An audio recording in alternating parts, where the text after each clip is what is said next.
All right, so we're going to talk about sale price first. So sale price, whenever we're talking like 20% off of $17.50. So you guys can work along with me.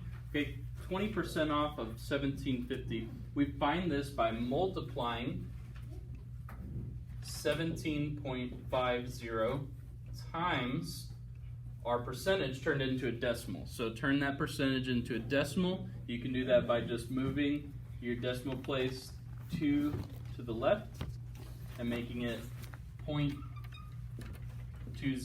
You can do that.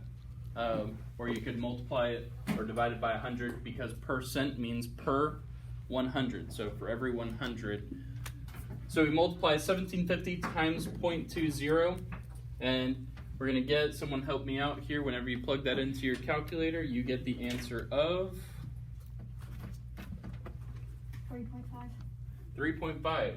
So we get a discount of $3.5 or $3.50. Now that's not our answer. That's not the sale price.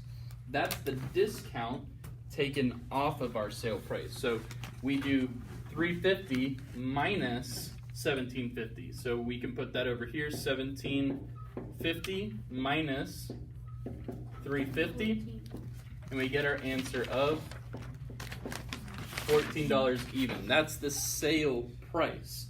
And kind of the opposite of that is like a markup, or what we're going to see most often in life is called sales tax. So whenever you purchase something here in Florida, the sales tax is 7%. I don't know if you've ever seen that or noticed that before.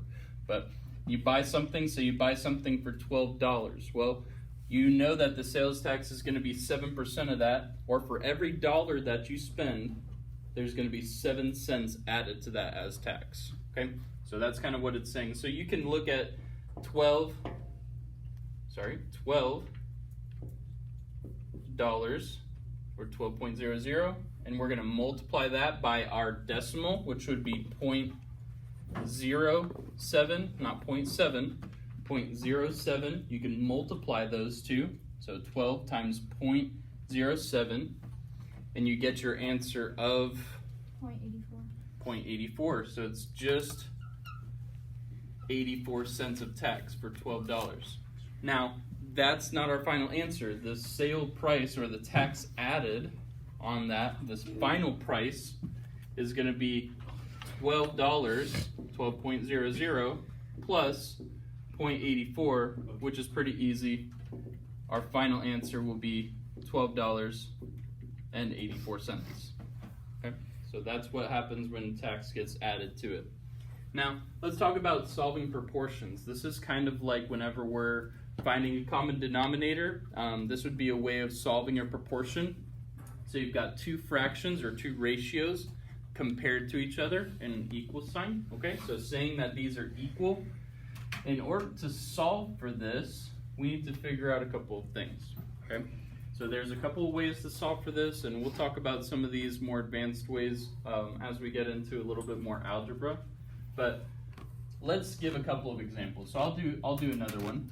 Okay, if we do with a base of 20. Okay, so I'll do the 4 over 5 equals question mark over 22 as well. But we'll start with the 4 over 5 equals question mark over 20 first. So we want to find the question mark. That's how we would quote unquote solve this proportion. So if we're going to solve this, we need to find, all right, what did I need to multiply 5 by to get to 20? What times 5 equals 20? 4. So I find out that I multiplied the bottom by 4. Now I can do the same with the top to solve this proportion. So 4 times 4 is 16 over 20. And that would make it these two proportional. Okay, so that means they're the same on either side of the equal sign, just a different version. 4 over 5 is the same as 16 over 20. It's just larger, okay, more of it. Now, what happens whenever you have something like this, where you've got 4 over 5 equals blank over 22? It doesn't multiply very well. 5 times what equals 22? Well, that didn't work in our times tables, right? We didn't learn that one. So what do we do from this point? Okay, there's a couple things that we can do.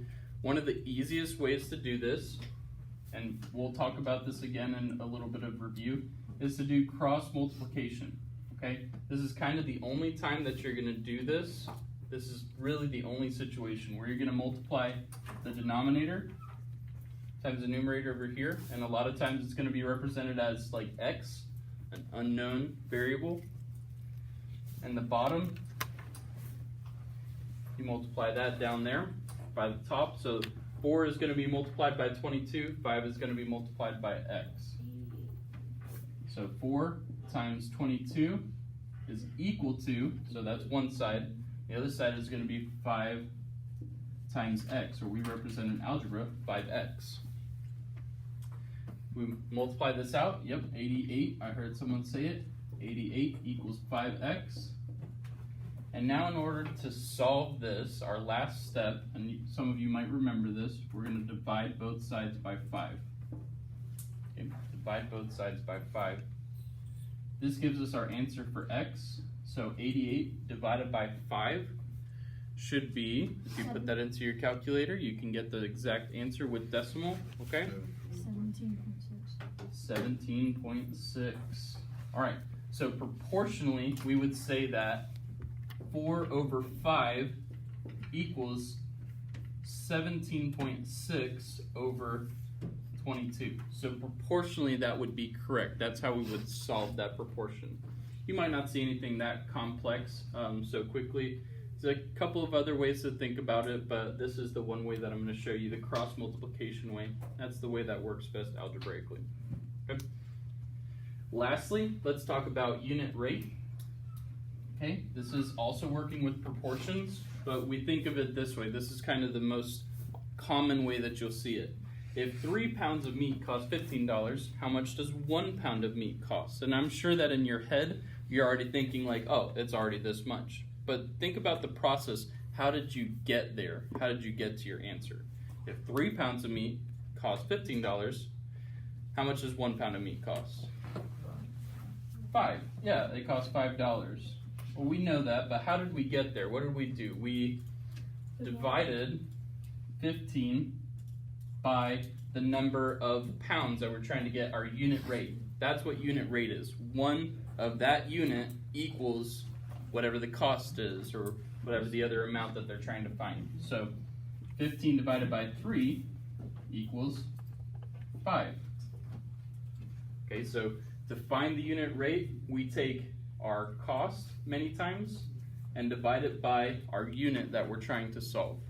So cost divided by unit, you might even want to put it that way. Cost over unit. That might be a way that you can remember it. Okay?